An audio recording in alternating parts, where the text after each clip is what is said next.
ضلع کرم کے صدر مقام پارا چنار سے شروع کیا گیا امن مارچ جوش و جذبے کے ساتھ دوسرے روز بھی جاری ہے۔ قبائلی رہنما تجمل حسین کا کہنا تھا کہ تاریخی امن کے شرکاء 25 کلومیٹر کا فاصلہ طے کر کے سمیر کے مقام پر دھرنا دے رہے ہیں۔ پشاور اسلام آباد کی جانب امن مارچ کی روانگی کے بارے میں فیصلہ آج کیا جائے گا۔ امن مارچ کے شرکاء نے رات سمیر کے مقام پر گزاری۔ مختلف علاقوں کے لوگ ریلیوں کی شکل میں احتجاج میں شریک ہو رہے ہیں۔ سلطان جالندھر، غرینہ، شکر درہ سے ڈھول کی تاپ پر عوام احتجاج میں شریک ہوئے۔ قبائلی رہنما جلال بنگش کا کہنا تھا کہ ایک ماہ سے علاقے میں محصور عوام مجبوراً امن کی بھیک مانگنے کے لیے سڑکوں پر آ گئی ہے۔ راستے کھلنے اور محفوظ بنانے تک امن پیدل مارچ اور احتجاج جاری رکھیں گے۔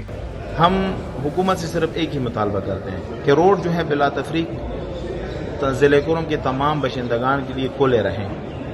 جس طرح واقعات ہوتے ہیں ضلع کرم میں افسوسناک واقعات، اس کے لیے اپنا طریقہ کار حکومت جو ہے مشینری جو ہے وہ بے شک جو مجرم ہے اس کا پیچھے بھی کریں اور اس کو سزا بھی دے دیں، لیکن مزید یہ قوم روڈ کی بندش جو ہے وہ برداشت نہیں کر سکتی۔ 27واں دن ہے کہ ہم جو ہیں حوصلے سے نہایت ہی پرامن طریقے سے ہم صبر کا مظاہرہ کر رہے ہیں۔ مزید جو ہے روڈ بندش کو جو ہے ادامہ نہیں دیں گے، روڈ کھولے رہیں گے۔